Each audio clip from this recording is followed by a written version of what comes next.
Crescent City Steakhouse, a true neighborhood restaurant operated by the Vojkovic family since 1934, is the oldest steakhouse in the city of New Orleans. Serving only hand-cut, prime-aged, corn-fed beef for over 80 years, Crescent City Steakhouse has become a dining destination for both die-hard locals and adventurous travelers who seek traditional, timeless New Orleans cuisine. Crescent City Steakhouse, 1001 North Broad, on the corner of St. Philip, in the heart of New Orleans.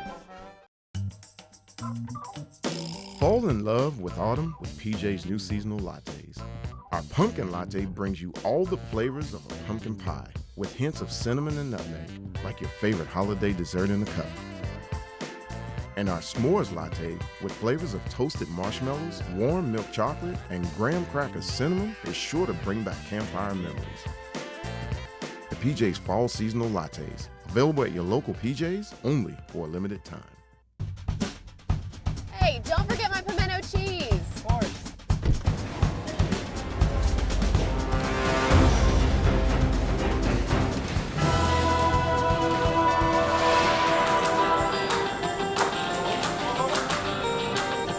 It's okay, I'll take it from here.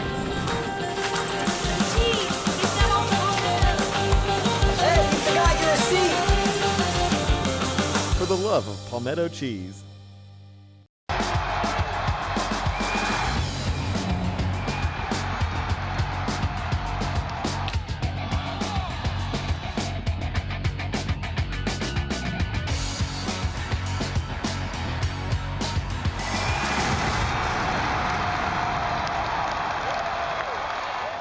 Good evening and welcome to Primetime Sports. Hey, I'm your host, Scott Alexander, and in this open, we're going to make it a real monologue like I used to do instead of rushing through it. We got lots to talk about. Football is heating up. We all know we got the trifecta this week: Tulane, LSU, and the New Orleans Saints, all one in the same weekend. But we're going to start this one with the New Orleans Pelicans because they deserve it. That's right. This team was 6-6. A lot of injuries early on. Zion missed a few games recently. Brandon Ingram, the other star, missed several games early on. But now they look like they're finding their stride. They blew out a depleted Golden State Warriors team because they rested their star players once again. We'll take the W's because that's the fourth game out of 5 that the Pelicans have exited victorious. And now they go on the road for a couple games coming up this weekend, and then they come back on Monday and they have another 2-game homestand. But this team is getting right at the right time. We're going to talk to my man Frank Duffy at length about the Pelicans, about the Saints, about LSU football and basketball, Tulane football and basketball. I'll even give my man Mark Schlesinger a wink over there with UNO because we cover them all. We love them all. He was great a couple weeks ago. I brought him back because I needed someone that can talk about all of it, and he does it as well as anybody. Looking forward to that, and trust me, you want to stay tuned for that segment.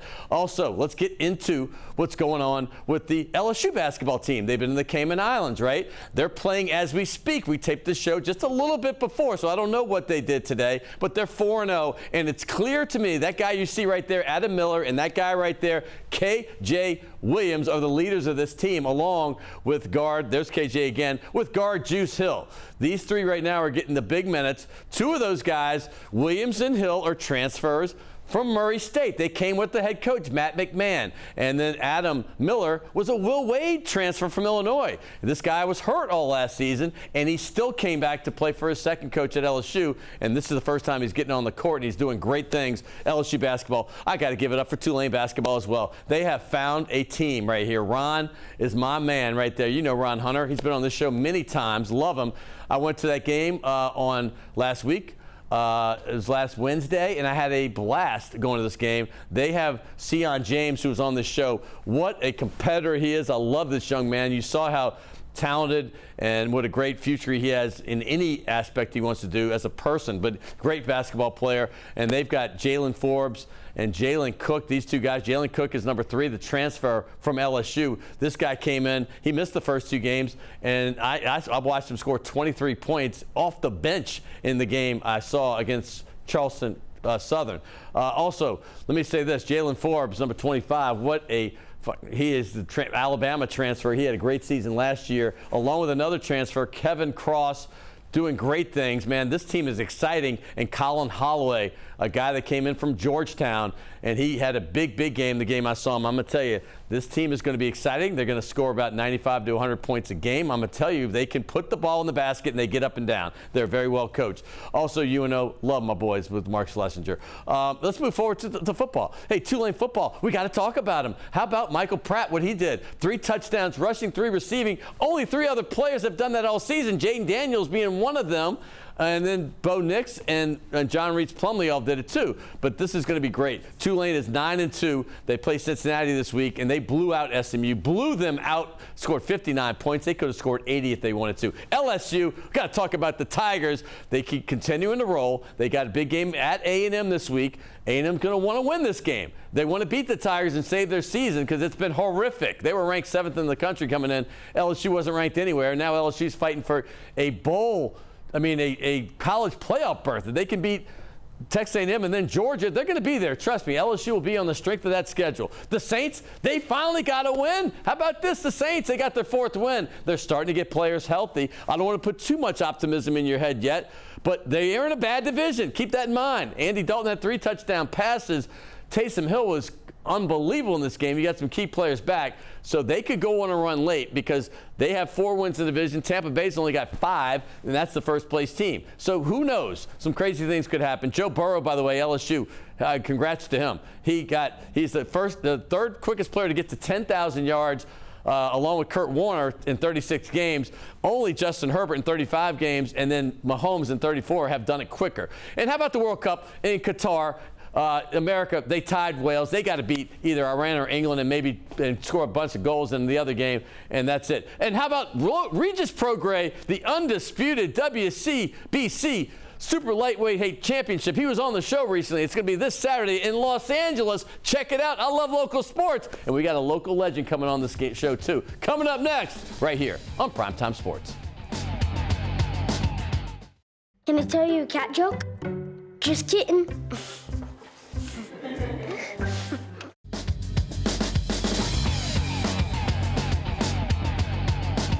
Hey, welcome back to Primetime Sports, and it is the nitty-gritty of the NFL season, the college football season, and of course the NBA is getting underway, and so many things, college basketball. So you know what I decided to myself? I said, who is the NOLA aficionado of sports? That's right. We had him a couple weeks ago. His name's Frank Duffy, and I wanted to talk all sports, and nothing better than to do it with this man right here, who I've known for a long time. I don't even want to say how long because it'll show my age, but the fact is this man knows sports, and he's been to more games in the last 5 or so years. Tulane, LSU, and of course the Saints. I promise you, if I add them all together, those games he's been to, it's more than anybody watching right now. And that's a fact. Here he is right there, and he's done it. Hey, brother. Good Even though seeing he you. only lives part-time back here in his hometown, New Orleans. You're up there in the big mountains of Big Canoe, Georgia. That's Welcome right. back to the show, my friend. Thank you, man. I appreciate it. In fact, I just saw the Wave 2 weeks ago against UCF, and I was in Smoothie for when we played the Blazers. So Yeah, that's right. fresh off of those. And we've already talked about it. You go to almost every Saints and LSU game, so it's phenomenal. And by the way, let's start with those Pelicans, though, because we kind of got thrown off last time because the time ended. But my goodness, they've won 4 of their last 5. Yep. They had a 6-game road stand. It started with a loss, but they won 4 of the last 5, and it's been nice. And they haven't had most of the pieces all year. Zion was out for 3 of them, so yeah, He was out for huge. a bunch of those games. So when you look at this team and you're looking at it from the Atlanta area where the Hawks have an identical record, they're doing well too. But what do you think about the New Orleans Pelicans? I love the fact that they're so deep. Yeah. I love the fact that we've got a bench that can come in. I mean, when Jose Alvarado comes in, I mean, it's showtime. I love the So fact much that fun to watch. Absolutely. Yeah. And I was watching him when he was with Georgia Tech, right, in Atlanta. That's right. So I love the fact that we can come in off the bench. But Brandon Ingram is just good. He as the Pelicans go, so does Ingram go. And Zion, the first time I seen him live in a couple of years was when I saw him the other night, and he could just take over a game. Yes, he can. So I love the fact that we're working the boards, we're getting good shots, we're playing really good defense. So I love our chances. I think it could be a big year to go far in the playoffs. And the West is wide open. Absolutely, There's a lot of it good is. teams. Some teams haven't found their stride yet. Obviously, Golden State being one of them. They're only 8-10. But the fact is that they're a half game out of first place. I know it's early, but heck, we're 20% into the season. That's not a bad sign considering where they were last year at this point. Correct. They're 10-7 right now. There's 4 or 5 teams tied right now for that fourth, fifth spot-ish. Yeah. And then you have some teams that are playing over their heads right now that are a little bit ahead of them, but not much. Yeah, absolutely. And look, okay, so we beat Golden State without their first-line team. I'll take it. I hope y'all all come in and sit your starters. We'll take it. No, I think the Pels have an opportunity of having a run in this playoffs. I loved them last year. In fact, I was here for the last game, last year in the playoffs. Yes. And there was an excitement in the Smoothie King that was just contagious. It really was. And it's caught for this year. I love going down there. Like I said, I was down there about a week ago, and I think we have I think we have the talent. I think we now finally have good coaching, and I think we have I think a team that's ready to make that next move. I don't think they were ready the last couple of years, but I think they're seasoned enough to do it now. Well, they have quality depth, and here's the thing: you have combinations. NBA, you're going to have your injuries. We already saw Brandon Ingram missed a lot of the early part of this season. Yes, he did. Obviously Zion had his injury, and he's back now. But you have combinations now that if a guy comes out of the game, you're not dead. I've seen that happen where we all have. Every team's got like 2 really good players. This team's got a solid 10. Yes. And honestly, when you're talking about your first-round pick being your 12th player in Jackson Hayes, Garrett Temple's your 13th player. He's in the locker room for one thing, stability. Yep. But you have guys up and down the row that are solid. I'm going to go to Larry Nance now because everyone thought he was a throw-in in the trade, myself included a little bit, in the trade for obviously getting C.J. McCollum. No one liked to lose Josh Hart last year. He's the heart and soul of this team. But the fact is, Larry Nance has shown me that this guy can play 3 positions if needed in the front court. And he's a leader, man. He's a quiet leader. And I'm going to admit something. I watched the Pelicans Insider Show with Jen Hale. She did a phenomenal job. And this is a side note, but this shows you the kind of person Larry Nance is. He and his wife he put a Twitter out and he said, I want any of you teachers before the school year started, let me know what you need for your classroom. Oh, that's cool. We got it. We got it done. And the way he told the story, you could tell it wasn't for attention or any of that. He is just a solid human being, and I'm about to cry again. I was crying that night. I told Jen Hale. But the fact is like those are the kind of people we have. C.J. McCollum gives money to people around the city of New Orleans and turkeys and stuff. Well, and I think that's another good thing about this team. They like each other. Yeah. They're high-quality people. You can see that in the locker room. You and I are both great friends with Ty Graffanini, our buddy Graf, right? Great guy. And Graf has said that about Nance. I mean, he's a lunch pail sort of guy. He shows up. He works the boards. And let me tell you, leadership, you can't have enough of that, especially when you start getting in these playoff runs. Right. And you did see it last year with Nance. So I think this team is poised. We've got youth, we've got leadership, and some of the older players. And if you've got Zion playing back again and wanting to be here, that man can take over a game. And you've got the big 3, Zion, Ingram, and CJ, and you got that. That's what you need when you have an NBA team that can go far. As you were talking about the big 3, I kept thinking about the 3 young rookies last year. I'm going to call them the little 3 because you have Herb Jones, who really automatically is now a top 5 defender in the league. He blocks 3-pointers, which is so rare. I mean, he does it almost all the time. Jose Alvarado, he brings such an energy off the bench, an undrafted free agent, such another great defensive player. But he makes shots now. He's just a winner. Like he's even trash talking John Morant. I loved it. I mean it's beautiful. I like a guy that can get something. As long as you're not dirty about it and mean-spirited, he's fun. Yeah, and then, of course, he's the guy that's made he's a gym rat. He's a gym rat. And the guy that I think has made the biggest jump from last year is Trey Murphy. He was the first rounder last year.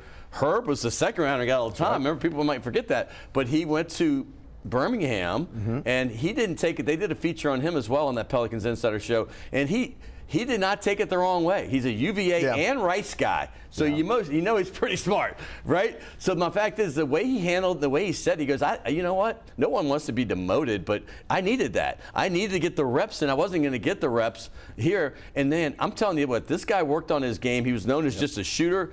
He's got the wiggle now. He gets to the rack. I mean, these great highlights. Thank you, my producer, Will and Logan, everybody that got these together, because these are nice. But this team is going to be special because they have so many pieces. And I've mentioned that part, but last thing I'm going to say, and I want you to comment on all this, is they have the rugged guys, too. Najee Marshall getting the minutes. Valanciunas, guys like that. Who's a fantastic player. I love watching him. And hey, look, he's got that rainbow three from out front. Beautiful, you don't get out on him, he's going to drop a few on you. So yeah, I love the fact that this team is well dispersed in all the different aspects of the game. And let me tell you, you better not sleep on them in the playoffs because we could have gotten one more series in last year. Again, we kind of just petered out a little bit. But I think this year they've got the chance of going at least into the semis. I looked at the NBA the first few weeks, and I'm like, okay, it's there for the taking. Now, I'm not saying we're the only team. There's a lot of teams but as long as you can say, hey, this team has a chance to get to the Western Conference Finals. They really do. We're all bunched up on the first turn, and it's anybody's There you race. go. That's a horseman right there. I love it. Well, speaking of hoops, we're going to get to LSU real quick because I want to talk about this team. The new coach, Matt McMahon, what have you seen from him thus far? I like what I see. He's brought in a lot of talent. He had to do some scrambling, right? No. Brought in some talent. I think he's coached them up well. Now, again, the proof is going to be in the pudding when we play Wake Forest in about 2 weeks, right? That's going to be a really good task, and we'll see what we got then. But I love the kids that are playing that transfer in from Illinois. Yeah. I think he's playing great. You've got the backcourt play by KJ Williams. Yes. Yeah, absolutely. So you've got LSU is in a position to where you've got the sky's the limit. We're playing with house money. Nothing was really expected so far. So hey, we can surprise a few teams in the. I love it from a man who's not scared of a casino or a horse racetrack. House money, he already threw that in. He already threw the round the turn on the racetrack. I love it. This is what you get from my man, the Doc, Frank Duffy. By the way, Juice Hill, also KJ Williams and Hannibal were brought over from Murray State. These are solid guys. And then the guy you mentioned, Adam Miller, is a scorer. Wait till you see this guy play. And then they got some more guys. There's Miller right there. He was a Will Wade transfer and stuck around with the new coach, which is like unheard of. This guy's going to be a star in this league, trust me. And all I cared about was being able to compete in the SEC on your first team. He had 0 players. He had 0 players when they came in, and now he ended up in 49 days, got a roster that can compete in the SEC and possibly do some damage. And from what I see in the first 4 games, they got a good transition game. Yeah. Which you absolutely have to have. You got to get clear of those rebounds. You got to get them up. You got to make those points. So absolutely, I think LSU's got a shot. Again, I don't see big things, but I certainly think we can go dancing. Well, I went with former Final Four coach John Brady to the Tulane basketball game the other day, and I love what that team. I'm not going to get into it with you right now because I talked about it in the open, but they got some players, dude. I'm going to tell you right now, that team was good last year. They're going to be great this year. They're going to be fun to watch. They're going to score about 95 points a game. I'm dying to friggin' talk about some Willow Street football. There you go. We're old school. All right, now Mark Schlesinger, I hadn't forgotten about you either. I know. I love the UNO team as well, but we'll get more into that when you come on next week. All right, so moving forward, let's go to the football in general. You want to do that segue to Tulane or go to Saints first? Dude, let's go to Tulane. They deserve this. I sat out there for the UCF game. In fact, I was up in the Glazer suites. I was living large, right? Yeah. I was having a great time.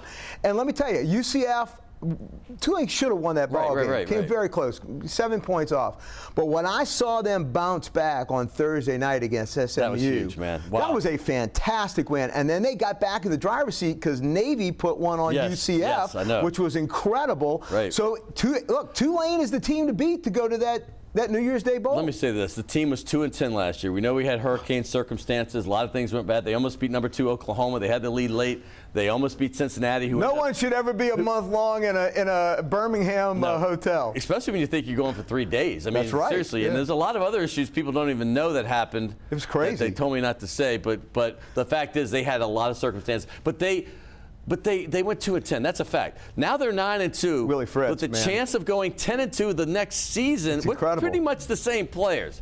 That's pretty incredible. And I love their defense. I mean, look, defenses win championships, right? They travel. That's why I like the fact of them going on the road to Cincy. I think they got a really good shot at it. So, their defense right now, from what I saw, they totally shut down SMU, and that was a good offense.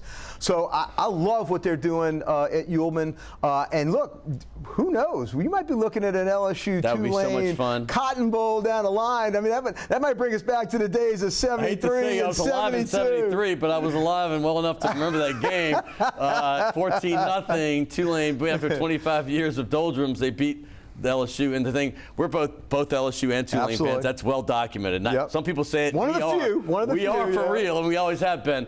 But the fact is, congrats. Michael Pratt, I got to say this shout out. He came on the show back in June with Willie Fritz, and he said this. He says, listen, I know we were 2-10. He didn't say they were going to go 10-2 or anything, but he said we are going to have a winning season. Yeah. And I looked at him, I'm like, okay, I'm believing you. Okay. But that guy right there just did something only 3 quarterbacks all season on 131 D1 teams have done. That's run for 3 touchdowns and pass for 2 touchdowns in the same game. We saw that Jaden Daniels did it against Florida, which started the LSU run, right? And then obviously the other 2 are SEC transfers to other schools. I was at one of these games. Washington State played Oregon. I did that game up there in Pullman. And Bo Nix from Auburn, who they basically ran out of the state. And he blew it up, and this guy's having a Heisman year. He's the one that's done it, and also the guy that was at Ole Miss backing up the quarterback. Now he's at UCF, John Reese Plumlee. So that's big. Michael Pratt, that's phenomenal. Congratulations to him, to Willie, and the entire team. They're doing some great things. Absolutely. I love Tulane football, what they've done for it. I love the fact that they're back on campus with that stadium. Uptown New Orleans, y'all need to get out there and support your Wave. I think they deserve to have that place packed. There was a lot of people in it on Thursday night, even though it was cold. They had more in there against UCF, but that place should be packed. There's no reason for that not to be packed. It's a wonderful little stadium. When we were there, we saw 84,000 pack into an 80,000-seat stadium when Tulane LSU played. Now, I wasn't saying that's all the time, but that was a night I'll never forget. You used to have 35,000 coming for the freshman game on Friday nights. That's baller right there. That's right. That really is. Back in the day. And, you know, we grew up as Tulane fans. We both went to LSU, loved the Tigers as well. Like I said, it's remarkable. This guy went to every game in the championship year, all 15. He went to most of the Saints games that year. Home and road. I'm talking about home and road. He knows these teams well. And let's segue to LSU because I want to get into the Saints as well. But the LSU team, kind of like Tulane in a sense, they were left for dead. In fact, there's a certain radio guy who I'll not mention that said they will not have another win after they lost to Tennessee. He says it every year, though. He says it every year. I hear it. You know who you are. But the fact is that they haven't lost since. It's crazy. I know. They were down Florida. They came back and just whooped them. Same thing. They were down against Ole Miss, 17-3. They came back and outscored them 45-3 the rest of the game, or whatever that was. And then they took Alabama out, one of the greatest wins in Tiger history. You thought that might be a letdown. There was, but they still got the W on the road against Arkansas. Win and advance on the road in the SEC. There's no style points for that. And I tell you what, you saw a one-man wrecking crew. Harold Perkins Jr. came out. Harold, there he is right there. Let me tell you something. This kid, what he did in that game was single-handedly take the Tigers on his back. And sometimes you need that type of a performance when your team's sluggish and you're down and they're all huddled around the hot chocolate. I do not expect that, though, in College Station. I think we're going to go out there and we're going to give Texas A&M all that they want. I think the Tigers go into Atlanta to play the Georgia Bulldogs, who we've handled 3 out of 4 times in the SEC championship many game. times. I've been all 4 of those. As well as all the regular season games as well. But I think we go in on that winning streak, keeping our options alive for going into the college football playoff. This will be the first SEC championship game that LSU won't be able to go to because I've been to all the other 6 ones. They beat Tennessee. Yep. 2-0 against them, 3-1 against Georgia, and that's 5-1. I went and did the numbers since 2001. How many teams have been? Georgia, this will be their 10th, but their record's not very good. No, you're right. Not very good. I think they're beatable. No, but and then obviously Alabama's the best. They have 9, but 8-1. Yep. But we're right there. 7th appearance, 5-1 so far. And nobody can say that LSU's not there. They're the second most championships since 2001 after Alabama. Second most appearances. Absolutely. And you and I have talked about that. NCAA. I know. And with the exception of that, again, that title game in the Superdome when we don't want to get into that. We didn't get past the 50-yard line. But if you flip that before Alabama won that last one, we're only 1 game behind them. That's staggering considering the dynasty that Nick Saban, the GOAT, has built at Alabama. That's crazy, isn't it? Our win percentage in the Superdome and in Atlanta is phenomenal. What would take – I've been telling everybody this about the Georgia-LSU matchup. And they have to beat A&M first. I'm not going to put the card because if they don't beat A&M, there's nothing really to play for nationally. Right. Okay, but if they do, I remember I did a game. I was out at UCLA, USC last year, and LSU was about to play Georgia. Alabama was about to play Georgia, and they were like, "No, everybody I'm with, no football. These are guys. Spencer Tillman, he's a Super Bowl ring. He was MVP of a national championship to Oklahoma. Sooner proud. They were all like, this is Georgia's game this year. I said, no, au contraire, mon frere. Alabama is going to whip them, and they whipped them. That's what gave Georgia the wake-up call to beat Bama in the championship game. And I feel, because Georgia, it's human nature with kids. It's human nature with any athlete. If you know that you are already in something, it's not that you don't want to win. It's not that you don't train to win. But if this other team is fighting for their life, that's right. I'm gonna get that team that's fighting for their life, because this other team's comfortable. They're going to be in the national championship playoff no matter what. Georgia's in. They know it. They want to go undefeated, and they're going to go give it their own. They know LSU's beating their butt 3 out of 4 teams. I mean, they're getting here in the history nonstop. And I love the fact that nobody's giving us a shot. That's it. That to me. And look, like I said before, we're talking about gambling. We're playing with house money. Right. All right. The old saying, scared money can't bet, I think there's a lot of truth to that. Well, we don't have that. Nobody expected us to be where we are. And we've got a puncher's chance. And if we can control the run, and if we can stop the run, put the pressure on Stetson Bennett the fourth, Thurston Howell the third, make him beat us and pass the ball, because I haven't really seen it so far this year. They've got great tight ends, they really do. Oh, phenomenal tight ends. But their receiving core is not what I would consider. Vlad McConkey? No, I don't think so. So I love our shot. Yeah. And if we can get Noah Cain to have the game like he just had, I think he could be the key in this, just like Justin Vincent was when we played in 2003. As a freshman, all of a sudden he rumbled out for 203 yards and I think two touchdowns. So if we can get the running game going, and look, Jaden Daniels is the wild card. He's the wild card. You let him do those read options, and he racks up about 60, 70 yards in rushing. I'll take our chances. And this is no slight on Georgia. I'd still give them the edge to win all of it, the national championship. But that's still wide open, too. People that I hate to be like, oh, well, everybody's playing for second. I'm like, stop this talk. Whoever's like rolling in October rarely rolls in January. I'm sorry. It just doesn't happen very much. 3 or 4 weeks ago, Tennessee thought they were going to be playing Alabama, and here we have it, right? Listen, no offense against the no-teeth hillbillies, the cousin lovers, but let me say this real quick. I heard so much smack on Twitter from Tennessee fans. I'm like, dude, why are y'all popping around? I haven't heard your voice in 15 years. Holy mackerel. I mean, it's like, get some legs in here first. Holy mackerel. That banjo was a strumming up there, wasn't it? Holy mackerel. Did you say banjo? But here's the thing. That's why we play them, right? That's why we play them. I'll go back to the old Tulane LSU game in 1982, Reggie Reginelli. Expectations versus tenacity. You got to play the game. So I like our chances up there. Georgia, you've had it easy the entire year, with the exception of that Tennessee game. They've coasted through everything. That could come back and haunt them. I love the fact that we've come back in 5 games. We're battle tested, even going back to the Auburn game. And let me tell you, if we had it all over to do, we'd probably be Florida State. I think Brian Kelly goes for 2. So it'd be a whole different story. Florida State wants no part of LSU right now. In fact, and you know who doesn't want anything? Kansas State. Kansas State, y'all better hope we don't see you in a bowl game. I'm doing that. I'll be in Manhattan this weekend. That's right. You doing the Little Apple? Yeah, for the Sunflower Showdown, apparently. Could be actually a good game. Well, that's the first time they put our crew on a game like that, but I'm actually looking forward to this one. Usually we got a Kansas game like. Seriously, but I mean, this time I'm like, okay. But the fact is, I want to say one reference that you made about the Tulane '82 game. For those that don't know, that's when LSU had just kind of come back. They beat Florida State in big way. Tiger Stadium, they were throwing the oranges because they got the birth of the Orange Bowl. But back then, Tulane was the last game of the year. And then they crapped the bed, and Tulane beat them, but they still went to the Orange Bowl and played Nebraska and lost that one too. Which one of the best losses I've ever seen LSU do. Great. Turner Gill, Irving Fryer. And, all right, now we're getting on too much of a tangent. And Mike Rozier was the big 3 at Nebraska. All right. Now that we got the New Orleans Saints. There we go. I'm feeling better after this last game. They may should have kept my next guest, Dai'Jean Dixon, because they could use him right about now. Yes, I'm going to tell you that right now. Well, look, here's the thing. We played much better. We finally got some play from the quarterback. Dalton had a much better game. Our offensive line. Much better? That's an understatement. All right. And our offensive line played well. You and I sat together for the Baltimore game up there, and I'll tell you what, Dalton was running for his life the entire game. We played much better on the offensive line, and our defense came to play. And look, we were missing a lot. Cam wasn't even in the game.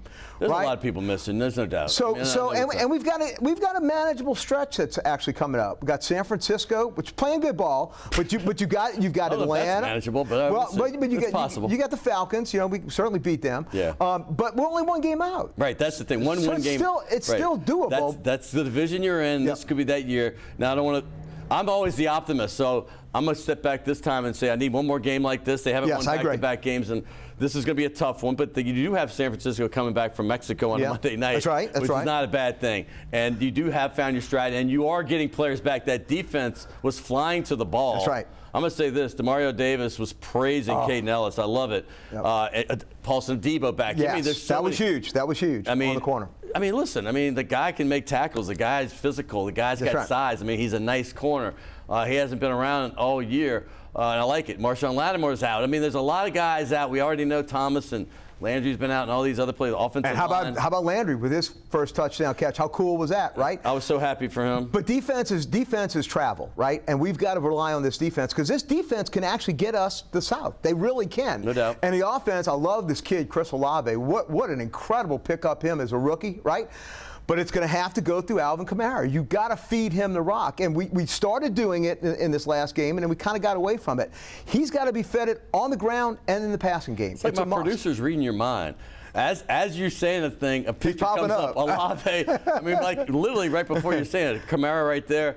But moving forward, I mean, listen, this team, had excellence for those 4 years. The best record in the regular season in the NFL, even ahead of the Should Chiefs. have 2 rings, but don't get me started on that. Don't get me started either. But the fact is, last year they did kind of a miracle in my mind just to get where they were. Yes, they were. Without a ridiculous comeback from San Francisco against the Rams. They were in the playoffs last year, and who knows, on a roll. But, this year, I don't want to say rebuilding. I hate that word. Yeah. But the fact is like we didn't know what to expect. To reset. And Dennis Allen, it's a wild card.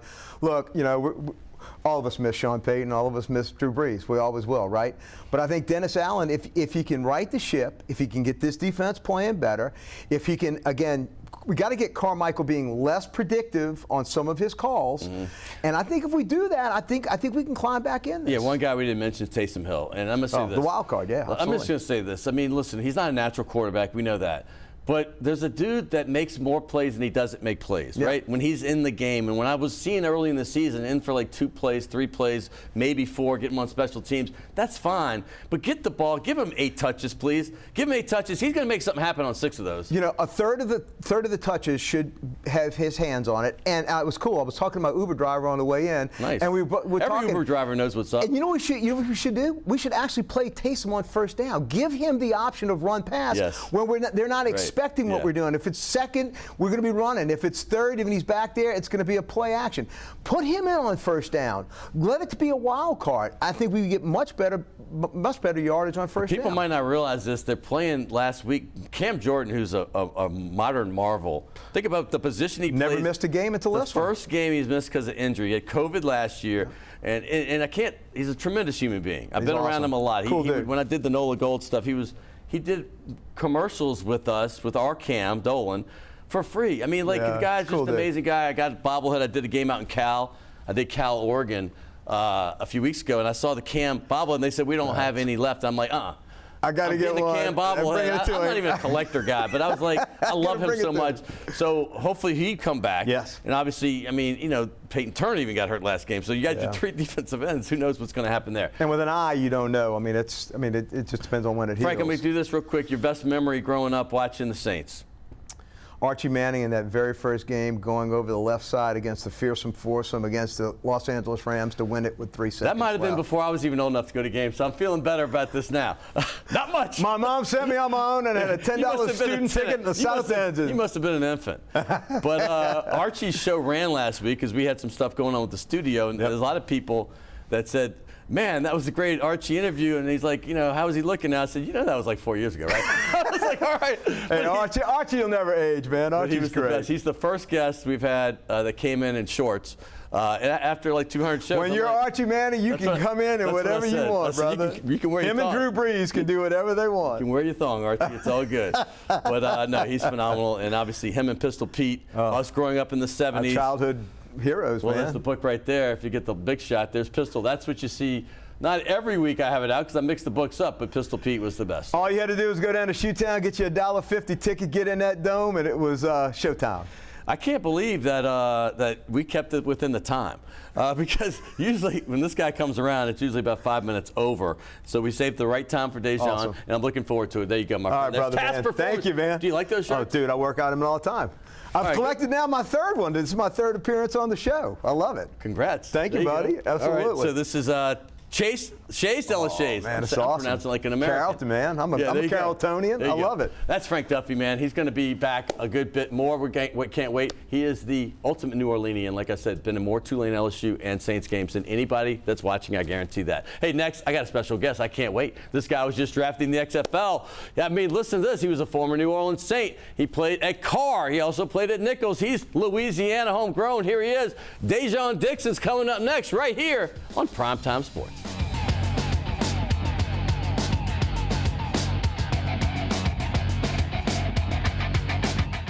The owners of the Dai'Jean Wine Bar on St. Charles Avenue have opened up their newest creation uptown on Maple Street called Chez Dai'Jean, a new local wine bistro featuring a larger menu of small and large plates, a brighter atmosphere, and full table service. Additionally, patrons can enjoy a large patio out front as well as an extensive wine list offering selections from around the world. It's Chez Dai'Jean, 7708 Maple Street between Carrollton and Broadway. Rock and roll will never die. It's old New Orleans, my oh my. Come on, baby, let's go rock and roll at the city lane. All night, let's roll, let's rock and roll. Baby, do the rock and roll. At Mid-City Lane's the home of rock and roll.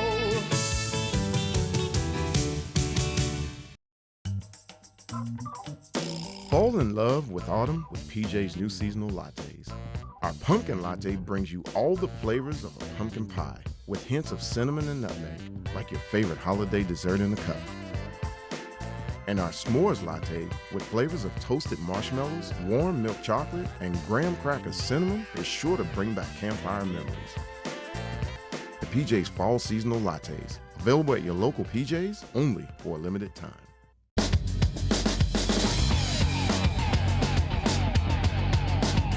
Hey, one thing I love about this show is a guy that's a native here, moved away for many, many years, came back. I like showcasing Louisiana athletes. I truly do. I love it. There's so many great athletes per capita. I've said this before, and it's a fact. There's more per capita NFL players. There's more per capita NBA players, and we're right up there with Major League Baseball players as well from the state of Louisiana. Not a lot of numbers in this state, but a lot of great athletes, a lot of them. And you don't know them all. You may have heard some names. But when I'm talking about some of the guests we've had on, we've had the great ones like the Karl Malones and all those guys, but we've had all these guys that are up-and-comers, and I got one right here.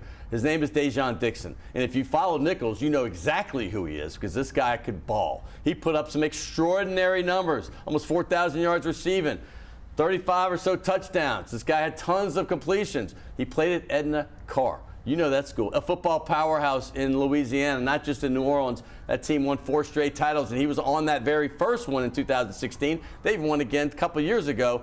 They win. And now he had a stint with the New Orleans Saints. His first game, he got 3 catches in preseason. And then, this guy was in a numbers game. Remember, they brought in Michael Thomas. They drafted Chris Olave. They brought in local legend Jarvis Landry. It's a numbers game. So he didn't get a chance to stick, but now he got drafted into the XFL. So he wants to fulfill his dream to come back to the NFL, and I'm not betting against him. His name, Dai'Jean Dixon. Here he is. Welcome to the show for the first time, my friend. Thank you for having me. Absolutely. Let's talk about the XFL first because this is exciting. This is a recent thing. You just got drafted by the San Antonio Brahmas, which is a super cool logo. I love this. Yes, sir. And you got drafted by a guy that I know well, Hines Ward, who himself was a great receiver. Let's talk about you first. Are you excited about this XFL venture? Of course. I get a chance to live out my dream, and I'm obviously looking forward to making it back into the NFL.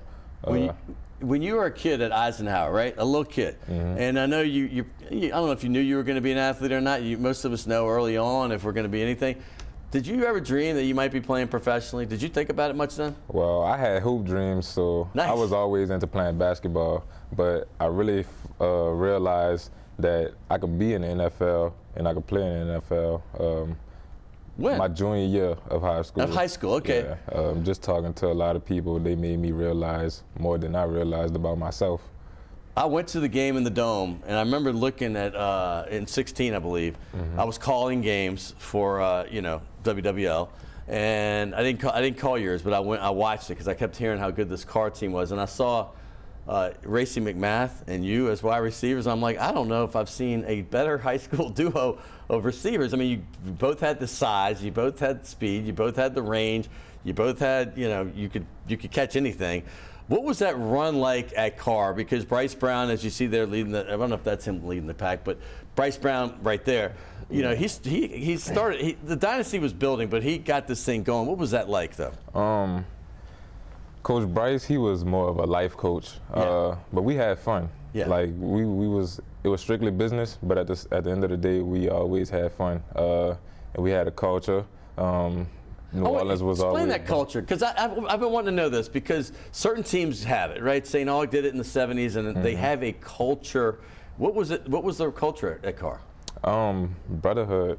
We always had each other's back. We had the city behind us. We had the school behind us. Everybody really was behind us, and we was just having fun. And everybody they like The Rock, and that gets us going before the game start. Tell me about The Rock. There's nothing like The Rock. All right, I mean, there's nothing like great The Rock. smile, by the way. I like it. Well, I mean, is it like The Rock at Clemson, and what's The Rock mean? I mean, is that something just for y'all? Well, I would say it's something just for us because that's where I feel like it started at, and that's the only Rock that I've been a part of. So. All right, we're gonna go there. Hey, Nichols, I mean, you didn't just put up good numbers. You put up extraordinary numbers. You obviously had a bond with Chase Forcade, or at least you guys were connecting a lot. Talk about that run, because this program, Tim Rebowe brought this program up from not doing very well for a few years, and now they're always in contention. Tell about your years in Houma. Well, I was actually in Thibodaux, Louisiana. Well, I mean, us New Orleanians always go down south. Yeah. Thibodaux, Houma, Raceland, I know. Yeah, but Thibodaux, of course. Really, just being out there in Thibodaux, it helped me realize a lot.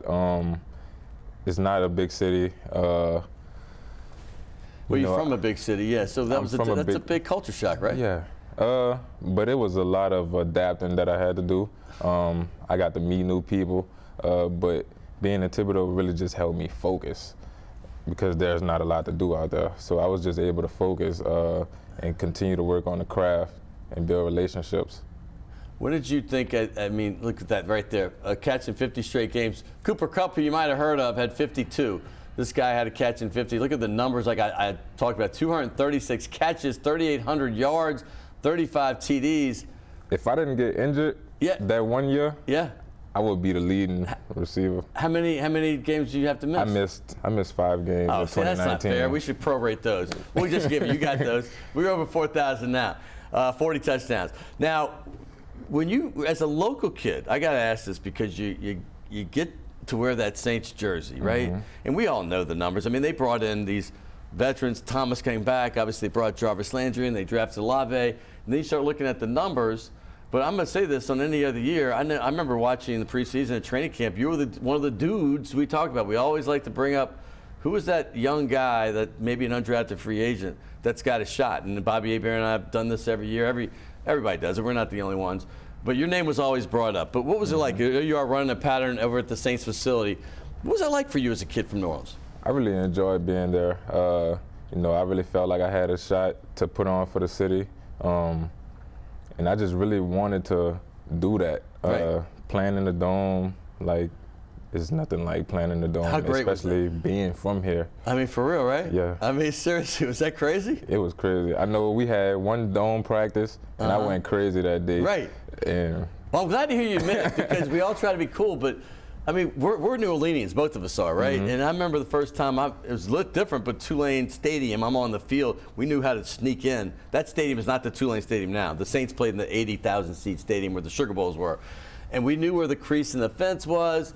It's a chain link fence. It's not the security they have now. And we would sneak in, until the security guards chase us out. But we'd play out there, literally full pickup games, and that's just unofficial. And I was like a kid in heaven. Yeah. You're actually in a game with fans, and you're playing where you grew up. Yep. Tell me that experience like. Well, I have a lot of family in New Orleans. Yeah. And obviously I have a lot of friends, and I met a lot of people. So I just felt like the city was behind me. And, just being on Twitter and social medias, I seen that there was a lot of people rooting for me. And obviously I'm not there right now, but I feel like I should You'll be back there. in the NFL. Yeah. Hopefully it is with the Saints. There you are getting interviewed right there. But let's talk about the combine experience, right?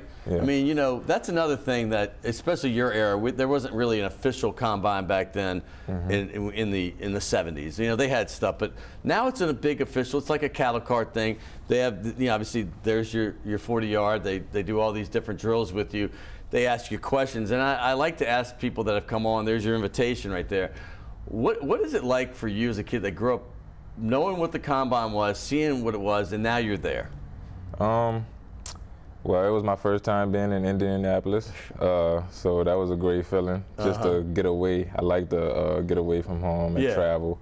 But all of my experiences, it felt like a movie, because who knew that I would be, here at this point. I like that. Obviously, I'm working towards my goals. But who knows? Like, nobody knows what's going to happen tomorrow. But it was a great experience. When you got the 2022 Corbett Award, how'd that feel? I got the 2022 Or you're a Corbett candidate. Award. Obviously, you're a candidate there. I mean, it's just nice. You were honored as one of the top amateur athletes in Louisiana. I mean, that's got to be a good feeling. I mean, having that nomination. Look at that. Receiving yards per game. To get over 100 per game, that doesn't happen very much. I mean, when you look at all the other great players, you're here and getting All-American and All-Southland honors, but being honored on that, on a team like that actually won the Southland Conference in 19. What was that like for you? That just comes from chemistry, building a bond with your teammates, and obviously I'm a receiver, so I built a relationship with my quarterback. Is this Chase? Chase 4K. I love him. He's been on the show. Yep. I'm still in contact with Chase. That's a close friend of mine. And Canadian Football League. Did he stay with that? I know he started last year in it, but I think did he leave it? Yes. He recently got picked up by a team in the USFL. Oh, nice. Good for him. Good for him. Yeah, I'm excited. But y'all had a great combo, man. We called it the 9 to 5. The 9 to 5. The Nice. 9 to 5. We're going to work every Chase number 9. There they are together right there. Obviously, you wore number 5. I mean, he is a nails kind of player. And y'all are still in touch. Y'all are friends. Yeah. We right now we working together on the golf course. Latour and out there in Homer. Matthews, I think. I talked to him last fall. Please tell him that you're on the show. No, it was last spring because he was about to do the Canadian thing. Hey, I want to talk to you about this XFL because this is an exciting venture. They've had a few runs, but now they're going to try to make it more of a, it's still going to be a great league, but they want to make it more of a farm thing to the NFL. Hey, the NFL Development League, like they did with the D League, now the G League. Because before, only the baseball had that for years. I mean, maybe a little bit in hockey, but baseball had the minors. We all know that. But the fact is, you got drafted by Hines Ward, and I intimated about it earlier. This guy I knew in high school because I was living in Atlanta. He was at Forest Park, which is just south, and he was a quarterback and an All-American one at that. Then he went to Georgia and actually broke some passing records in a single game thing at Georgia. I think he broke Eric Zier's record, he was an All-American quarterback. And then they realized that this guy is going to probably be a great receiver, so they moved him. But you're getting drafted by a guy like that, talking to him, and he obviously pegs you. I mean, this guy, he's not dumb. He's going to look around, and and that's his position. He knows what to look for. What's that feel like to you? And tell me what you know about Hines Ward. Well, when I found out that he was a quarterback, I never knew that. Yeah. And so now I see why he was just such a great receiver. But just being drafted by Hines Ward, being able to be in his vicinity and being able to talk to him, I know that he's going to give me all the tips and everything that I need. I talked to him on the phone. He said that he's going to help me with my game, and I'm looking forward to that because a lot of people see the potential that I have, and I could be great. And I love that you do too, because you said I was the best player in this draft. I love that. Yeah. Because I like a guy that's confident. But I'm going to say this. It's a weird combination that Hines has.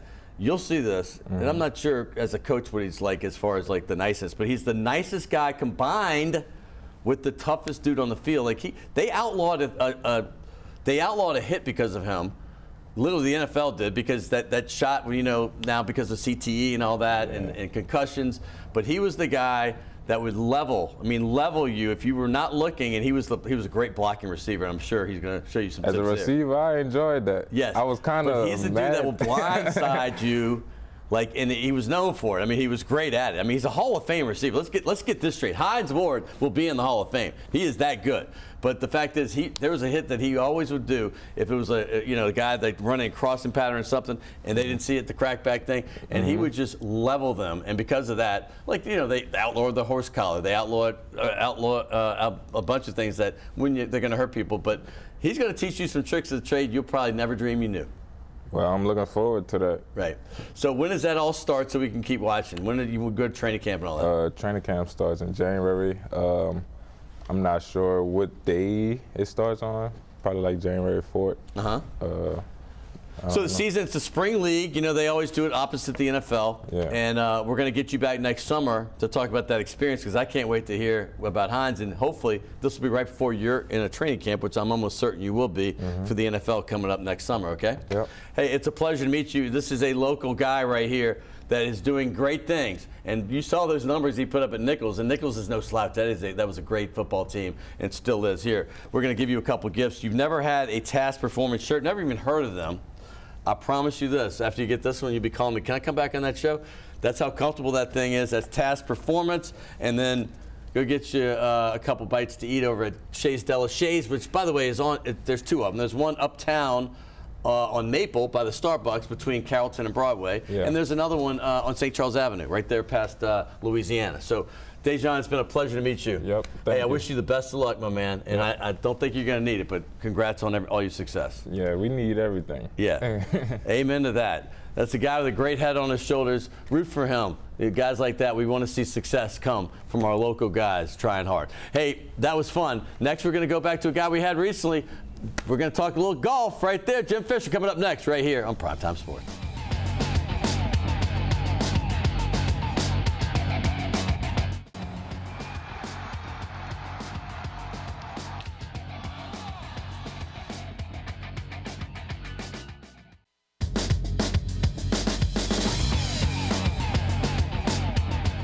Hey, we're going to switch gears right now on Primetime Sports. We talked a lot of football, basketball in the first segment. Of course, football with Dai'Jean Dixon. But we're going to switch gears to golf and helping others, particularly kids. 3 months ago, I had a guest named Jim Fisher. He is with First Tee of Greater New Orleans. There's 150 of these organizations around the world, many in the United States.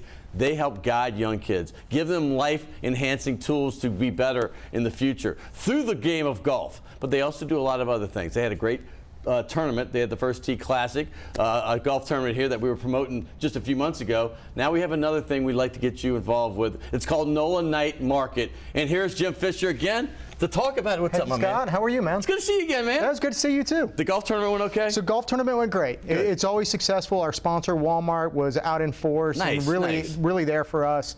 And to see the community pull together to do something that really just impacts us in a big way to help more kids is always special. Yeah, I'm all about this. And I know people just talk about things, but in fact, I just had a meeting last Thursday night about helping the youth of New Orleans with a bunch of city leaders. Sure. I meet with a lot of people this way, and I do my small part. I try to do my small part because I'm from here, and I left for 3 decades, and you see some great things that are still around New Orleans, but you see some things like, gosh, if we could just help the infrastructure and the people in it, we could do so much more. Well, and you know this, it's about opportunity. Yeah. Right? And it's about putting these kids in situations to give them some soft skills that they wouldn't get otherwise. And I'll give you a great example. So yesterday, I'm out at one of our tournaments. We do a yearly tournament called the Gumbo Cup.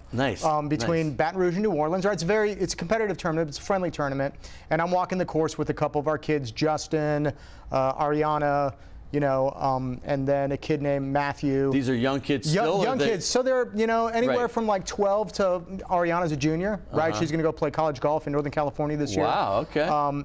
So varying ages, but we're not playing well. Right? Right. And so you're talking to these kids who are getting used to competitive golf, who are getting used to competitive situations. Yeah. And I remember in particular, there was a girl, Kaylee, she was just nervous. I saw her hit the ball the day before. She was striping the ball. Right. And so I'm asking her, I'm like, hey, are you feeling anxious? You know, what's going on? And she's like, I don't know why, I'm really nervous. And so we were just kind of talking about, okay, let's get a lot of sleep. Let's make sure we have a good breakfast. Right. This isn't that big a deal, right? And then just kind of walking her through, and you know this because you perform every day, right? And I've been in that industry. Right. The more you do that, the better you get at it, the less nervous you get. 100%, 100 reps. And so explaining to a high school freshman who's at the beginning of her journey and an incredibly talented golfer, that, hey, Kaylee, the more you do this, the easier this is going to get for you. And just kind of being able to see the wheels turn and be able to make that kind of impact. To say that my heart was full at the end of the day would be an understatement. Nice, that's so beautiful. Right. And to getting in front of kids who just, you know, they have great parents many times, and sometimes they don't. But even in great situations, hearing that from someone that they trust in a safe space while they're not doing well is often the difference between saying I'm done with this and then continuing on to do great things. I love that, you know, listen, life skills is the first thing I heard there, and then in what you said is beautiful. Like, you know, Dickie Brennan does a lot of things with trying to get people to start learning how to cook, start learning how to sew things. The industry could be so big. We have Mardi Gras. They have costumes that need to be sewed. Absolutely. Why don't we let the kids do it, teach them skills so you might have a future fashion designer right there. Yeah. You know, and then there's music, and we know all that. And I speak to everybody in New Orleans. Let's do things for our kids, because that's where it's all going to continue for us, and that's where we're going to get better. Well, and I love what you're doing this with golf. And what oftentimes, especially with sewing, sailing, golf, tennis, other things that are outside of football and basketball, I think those things are great. But getting kids to try something that they wouldn't try otherwise, you never know what a child will gravitate towards until you put it in front of them. Isn't that crazy? And there's a talent pool out there that we don't know about. I want to get people involved with the NOLA Night Market, because this is a big thing y'all are doing. It's December 3rd, right? Yep. So I don't have a ton of time, but there it is right there. Sure. Tell people what it is and what they can do for this. Street Food Festival, this is really easy. Admission is free to this event. We're not charging. That's a Saturday, right? Saturday. It's going to be from 3 to 10 o'clock at the Bonneville Boat Launch. Okay. It's free. There'll be 20 food vendors, street vendors, food trucks. We'll have some business vendors out there selling a few things. All the proceeds are going to the First Tee of Greater New Orleans. Urban South is pouring beer. This looks phenomenal, man. We're going to have live music. We're trying to get the LSU game on that day. Oh my gosh, the SEC championship game out there. Yes, you can watch it out there. So it's just a good time. Just all I need people to do is come out, attend the event, buy a beer, have fun with your kids. Guys, this looks like fun, man. Food trucks. Look at all the kid activity. Bring your kids, of course. Live music, and even if you don't have kids, come with yourself. And then I mean, I'll tell you what. There are these fries out there from Mo Fries. And they do like Korean barbecue with fries. Oh, goodness gracious. Tell me why they're good. Tell me why they're good. I got to hear this. So I can. But you're the one that's lost. I mean, yeah, but I can just tell you this. Like my inner fat guy was just like, man, this is so good. So you have to eat them. Of course you do. Yeah, I can eat that and I'll be fine. You have a cheat day, right? Yeah. Or a couple. So, I'm like everyone else in New Orleans, What right? you don't remember, if you didn't see him last time, he's lost, is it over 200 pounds? Yeah, about 200 pounds. That's remarkable. And, and I can't even imagine, because I've only known you a few months, but that's just how I know you. Sure. Yeah, no, I mean, everybody that met me before and that sees me now, it's always kind of like, oh my God, what happened? Well, that's the opposite with me. Yeah, and the opposite is like, I can't imagine it, right? Everybody that knew me before is like, oh my God, you ran triathlons? I mean, for real, I doubt it, really. You played hoops all your life? Yeah. Now I'm the opposite. Now I got to get back to where you did. No, I mean, that's easy enough, Scott. Good. I love you, man. Jim Fisher, go out and support this thing. And if you can't make it to NOLA Night Market over there at the Bonneville Boat Launch, hey, look up First Tee Greater New Orleans, please. And there you go. There's your thing for the NOLA Night. And this is going to be fun. This is going to be a fun event. But hey, let's help our kids and get involved with First Tee. I mean, even if it's just a little donation or you want to get involved and you want to be a mentor yourself, hey, call him up, Jim Fisher right here. I'm sure you can find him through Google. And I want to thank him for coming. Thank you, Jim. And also Dai'Jean Dixon, one of our bright young stars. If he gets an opportunity, trust me, this guy is going to knock it out of the park. 4,000 yards receiving, 35 touchdowns in college. Hello. And also want to thank the great Frank Duffy That was a lot of fun, and that segment we talked about everything in sports right there. But I got to give great thanks to my man, Will Hill back there, the producer, Logan and Alex. These guys, I can't get it done without them. And, of course, Jim and Ron and WLE. We have so much fun over here. We'll see you next week. I got a big LSU show coming, by the way. Gordy Rush, who was on the field, former LSU player, was on the field for that great two-point conversion, the entire Alabama-LSU game. His video is unbelievable of behind the end zone, of seeing that play and then watching the student section roll on the field. He's going to talk about those experiences and obviously the LSU Georgia. And then we also have a legend, a real legend in Kent Lowe. He is the guy that has been the SID, Sports Information Director, Media Relations Director at LSU for almost 40 years. He just got inducted to the Louisiana Sports Hall of Fame, and his stories are unreal. I can't wait for that next week right here on Primetime Sports.